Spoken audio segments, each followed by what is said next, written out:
Hi friends, welcome to கேவிஎம்ஸ் world. நம்ம இன்றைக்கி என்ன பார்க்க போகிறோன்னா, நம்ம இன்றைக்கி சிக்கன் பிரியாணி எப்படி பண்ணணுன்னு தான் பார்க்க போகிறோம்.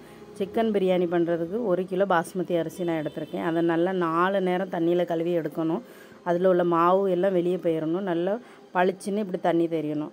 அதுக்கு பிறகு அதை கழுவி 1 மணி நேரம் அதை ஊற வச்சிடணும். பிறகு ஒரு 4 பெரிய வெங்காயம் எடுத்து நீளமாக கட் பண்ணி வச்சுருக்கேன். அதை கொஞ்சம் கையை வச்சு பிசைஞ்சு இப்படி ஒத்தியாக அந்த மடல்லாம் தனியாக எடுத்துக்கிடணும். அப்போ தான் அது சிக்கனில் அந்த வெங்காயம் போட்டதே தெரியாமல் நல்லா வதங்கி வந்துடும். அதுக்கு பிறகு 4 பட்டை, 4 கிராம்பு, 4 ஏலக்காய், 2 அந்த தேசிப்பத்தா எடுத்து வச்சுருக்கேன். அதுக்கு பிறகு அதை ஒரு பாத்திரத்தை அடுப்பில் வைக்கணும். அடுப்பில் வச்சுட்டு கொஞ்சம் எண்ணெய் ஊற்றணும். ஒரு 4 ஸ்பூன் எண்ணெய் ஊற்றிருக்கேன். 4 ஸ்பூன் எண்ணெயை ஊற்றி இந்த பட்டை கிராம்பு எல்லாம் உள்ளே போட்டு அதை கொஞ்சம் கிண்டணும். அதுக்கப்புறம் நம்ம வெட்டி வச்சுருக்க வெங்காயத்தை உள்ளே போடணும். வெங்காயத்தை உள்ளே போட்டு அதை கொஞ்சம் நேரம் நல்ல கோல்டன் ப்ரௌன் கலர் ஆகிற வரைக்கும் நல்லா இது பண்ணணும். கொஞ்சம் நல்ல கோல்டன் ப்ரௌனாக ஆயிடணும். அப்போ தான் அது நல்லாயிருக்கும். அந்த வெங்காயம் நம்ம எவ்வளோக்கு எவ்வளோ ப்ரௌனாக நம்ம வதக்குறோமோ அவ்வளோ பிரியாணி டேஸ்ட்டாக இருக்கும். நம்ம கொஞ்சம் கம்மியாலாம் வதக்கணுன்னா நல்லா இருக்காது. கொஞ்சம் அதனால் இது அதிகமாக நமக்கு தெரியும், இது கரிஞ்சு போன மாதிரி இருக்கும். ஆனால் நல்லாயிருக்கும், நல்ல டேஸ்ட் நல்லாயிருக்கும். அதனால் நல்லா கொஞ்சம் கோல்டன் ப்ரௌன் ஆகிற வரைக்கும் நல்லா வதக்கி எடுத்துடணும். அதுக்குள்ளே நம்ம சிக்கனை கழுவி எடுத்துகிட்டு வந்துடலாம். அது வெங்காயம் வதங்குறதுக்குள்ளே சிக்கன் கழுவுறதுக்கு 2 ஸ்பூன் மஞ்சத்தூள் போட்டிருக்கேன். 2 ஸ்பூன் மஞ்சத்தூள் போட்டு நல்லா அதை கொஞ்சம் கழுவி எடுத்துட்டு அதுக்கு பிறகு அந்த தண்ணியை தூர ஊற்றி திரும்ப வேறு ஒரு 2-3 நேரம் நல்லா தண்ணி ஊற்றி கழுவி எடுக்கணும். கழுவி எடுத்துட்டு சிக்கனை சைடில் வச்சிடலாம். அதுக்கு பிறகு வெங்காயம் வதங்கிட்டான்னு பார்ப்போம். வெங்காயம் வதங்கிட்டுனா அந்த வெங்காயத்தில் கொஞ்சம் உப்பு போடணும். நான் வீடியோவில் உப்பு போட்டுட்டேன் ஆனால் வீடியோ எடுக்கிறதுக்கு மறந்து போச்சு. அதனால் நான் வீடியோ எடுக்கலை. உப்பு போடாமல் வச்சிடாதீங்க. நான் இது உப்பு போட்டிருக்கேன். 2 ஸ்பூன் உப்பு போட்டிருக்கேன். 2 ஸ்பூன் உப்பு போட்டு வெங்காயத்தை இன்னும் ஒரு 2 நிமிஷம் வதங்க விடுவோம். 2 நிமிஷம் நல்லா வதங்கி இன்னும் கொஞ்சம் கலர் மாறி வரணும். கலர் மாறி வர வரைக்கும் வதக்கிட்டு அதுக்கு பிறகு ஒரு 5 ஸ்பூன் இஞ்சி வெள்ளைக்கூடு ஃப்ரெஷ்ஷாக அரைச்ச பேஸ்ட் வச்சுருக்கேன். அதையும் அதுக்குள்ளே போடணும். அதையும் போட்டு நல்லா அந்த வெங்காயத்தோடு அது மிக்ஸ் ஆகிற மாதிரி நல்லா வதக்கணும். கூட 2 ஸ்பூன் அதிகமாக தான் இஞ்சி வெள்ளைக்கூடு பேஸ்ட்டு போட்டிருக்கேன். அது கொஞ்சம் அதிகமாக போட்டால் தான் பிரியாணிக்குள்ள டேஸ்ட்டு வேறு மாதிரி இருக்கும், நல்லாயிருக்கும். அதனால் நீங்களும் கொஞ்சம் அதிகமாகவே இஞ்சி வெள்ளைக்கூடு பேஸ்ட்டு போடுங்க. அதை போட்டு அதையும் வெங்காயத்தையும் உப்பையும் போட்டு நல்லா மிக்ஸ் பண்ணணும். நல்லா கொஞ்சம் அந்த இஞ்சி பூண்டுக்குள்ளே பச்சை வாடை போகிற வரைக்கும் கொஞ்சம் வதக்கிட்டு அதுக்கு பிறகு நம்ம கழுவி வச்சுருக்க சிக்கனை கொஞ்சம் கொஞ்சமாக அதில் போடணும். சிக்கனை நம்ம இப்போமே போட்டால் தான் அந்த சிக்கனுக்குள்ளே அந்த நம்ம கொஞ்சம் லாஸ்ட்டில் போட்டோன்னா வெள்ளையாக இருக்கும். இது நம்ம அந்த வெங்காயம் வதங்கினோடனே சிக்கனை போட்டோன்னா அந்த வெள்ளையாக இல்லாமல் சிக்கனுக்குள்ளே உப்பும் பிடிச்சிருக்கும். அது ஒரு வித்தியாசமாக அந்த சிக்கனும் நல்லாயிருக்கும். கலர் மாறி போய் இருக்கும், வெள்ளையாக இருக்காது. எவ்வளோ தான் நீங்கள் பாருங்கள், அந்த உள்ள சதை வெள்ளையாக இருக்காது. இது நல்லாயிருக்கும். அதனால் இந்த டைம்லேயே சிக்கனையும் போட்டு நம்ம கிண்டிடணும். சிக்கனையும் போட்டு கிண்டிட்டு சிக்கனும் ஒரு 2 நிமிஷம் கொஞ்சம் நேரம் விட்டு கிண்டி கொஞ்சம் நல்லா அது கலர் மாறி வரும். அந்த வெங்காயமும் அந்த சிக்கனும் சேர்ந்து ஒரு மாதிரி கலர் மாறி வரும். அது வரைக்கும் ஒரு 2 நிமிஷம் நம்ம அந்த சிக்கனுக்குள்ளே தண்ணியெல்லாம் இதாகிற வரைக்கும் அதை போட்டு கிண்டணும். கிண்டி எடுத்துட்டு அதுக்கு பிறகு அதில் மசாலா போடணும். இப்போ பாருங்கள், இப்படி வந்தோடனே 2 ஸ்பூன் வத்தல் தூள், 2 ஸ்பூன் மல்லித்தூள், 1 ஸ்பூன் கரம் மசாலா இவ்வளோத்தையும் எடுத்து வச்சுருக்கேன். அதை போடணும். அதை போட்டுட்டு அதையும் நல்லா அந்த சிக்கனோடு சேர்த்து கிளறி விடணும். அதுவும் அந்த மசாலாவும் கொஞ்சம் பச்சை வாடை போகிற வரைக்கும் 2 நிமிஷம் நம்ம விட்டு கிண்டி நல்லா அதை கொஞ்சம் வேக விடணும். அதுக்கு பிறகு அது இப்போ தான் அந்த மசாலா எல்லாம் அது கூட சேர்ந்து நல்லா வரும். அதுக்கு பிறகு ஒரு 1/2 ஸ்பூன் போல் மஞ்சத்தூள் போட்டிருக்கேன். ஒரு 1/2 ஸ்பூன் மஞ்சத்தூள் போட்டு அதையும் கிண்டி எடுக்கணும். அதுக்கு பிறகு இந்த மசாலாக்குள்ளே பச்சை வாடை போன பிறகு இந்த அளவில் ஒரு 4 தக்காளி எடுத்திருக்கேன். 4 தக்காளியை பொடிசாக கட் பண்ணி வச்சுருக்கேன். அது பிறகு ஒரு 6 பச்சை மிளகாய் கீறி வச்சுருக்கேன். இதையும் அதுக்குள்ளே போடணும். தக்காளி பச்சை மிளகாவை போட்டு அதையும் ஒரு 5 நிமிஷத்துக்கு ஒரு நேரம் ஸ்லோவாக, அதுக்கு பிறகு ஃபாஸ்ட்டாக அப்படி வச்சு கிண்டணும். நம்ம இல்லைனா நம்ம அந்த மசாலாலாம் போட்ட பிறகு கீழே அடி பிடிக்காமல் இருக்கிறதுக்கு தக்காளி கொஞ்சம் வேகிற வரைக்கும் ஒரு 5 நிமிஷம் ஸ்லோவாக வச்சு கிண்டணும். அதுக்கு பிறகு ஒரு 5 நிமிஷம் ஃபாஸ்ட்டாக வச்சு கிண்டணும். அப்போ அந்த தக்காளி நல்லா வெந்து வந்துடும். இப்போ தக்காளி போட்டால் வேகாதே அப்படின்னு நினைக்காதீங்க, வெந்துடும். ஒரு 5 நிமிஷம் ஸ்லோவாக, ஒரு 5 நிமிஷம் ஃபாஸ்ட்டாக வச்சு 10 நிமிஷம் இந்த தக்காளியை வேக விடுவோம். தக்காளி வெந்த பிறகு பார்ப்போம் எப்படி இருக்குன்னு. இப்போ பாருங்கள், தக்காளி வெந்துட்டு தக்காளி போட்ட மாதிரியே தெரியலை. அதுக்கு பிறகு ஒரு கைப்பிடி அளவுக்கு புதினா இலையும் கொத்தமல்லி இலையும் கழுவி வெட்டி வச்சுருக்கேன். அதை போடணும். அதையும் போட்டு நல்லா மிக்ஸ் பண்ணணும். நல்லா கொஞ்சம் ஒரு நிமிஷம்தான், அதுக்குள்ளே நம்ம அந்த புதினா கொத்தமல்லி எல்லாம் வந்து வெந்துடும். அதையும் போட்டு அந்த சிக்கன் மசாலா கூட நல்லா கிண்டி எடுக்கணும். கிண்டி எடுத்துட்டோன்னா அதுக்கு பிறகு நம்ம தயிர் ஒரு 1/4 கிலோ தயிர் போடணும். தயிர் போடும்போது மட்டும் கொஞ்சம் அடுப்பை வந்து சிம்மில் வச்சுக்கணும். அது இல்லைன்னா அந்த தயிர் வந்து தெரிஞ்ச மாதிரி ஆயிரும். அதனால் ஃபாஸ்ட்டாக வச்சிடாதீங்க. தயிர் போடும்போது கொஞ்சம் அடுப்பை வந்து சிம்மில் வச்சுருங்க. நல்லா கொஞ்சம் நேரம் அந்த சூடு எல்லாமே நல்லா அடங்குற மாதிரி கொஞ்சம் சிம்மில் வச்சுருங்க.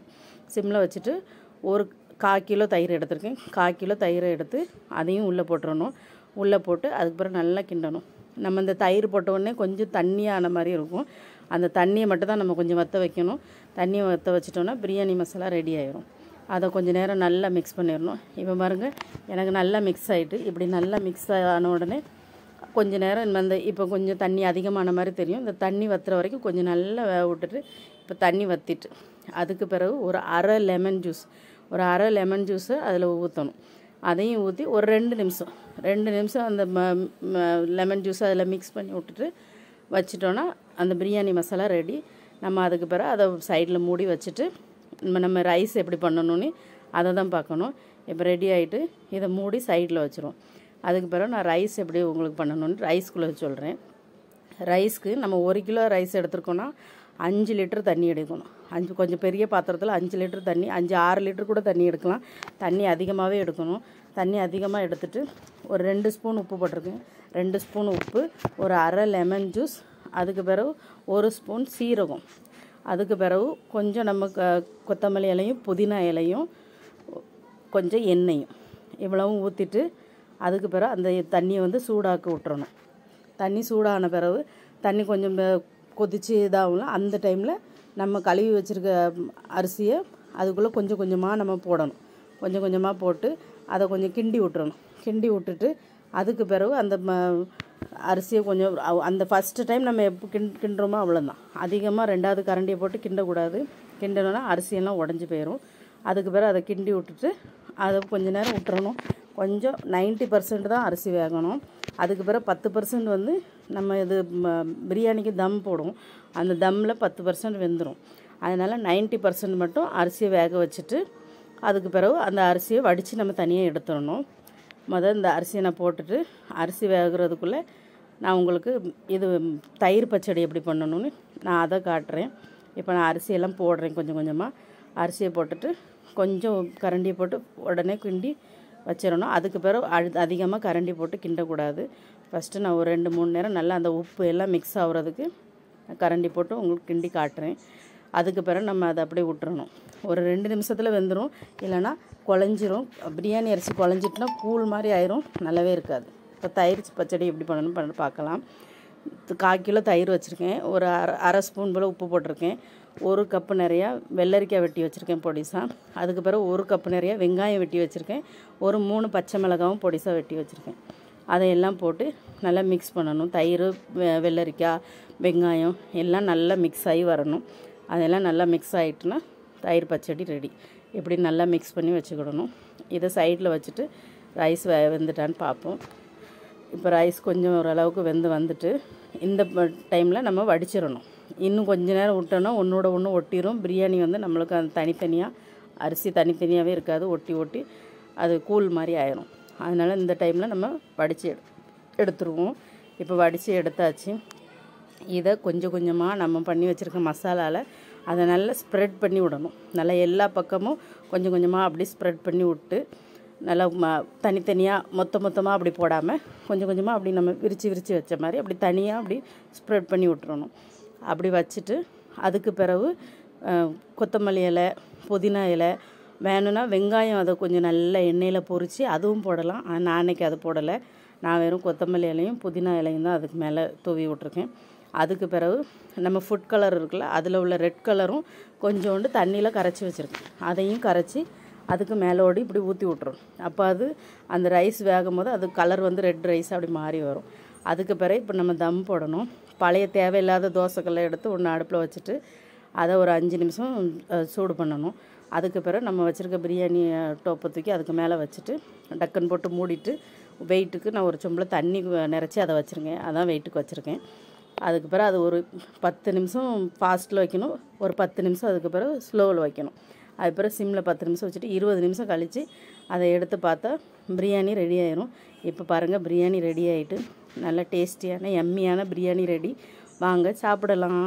Biryani is ready.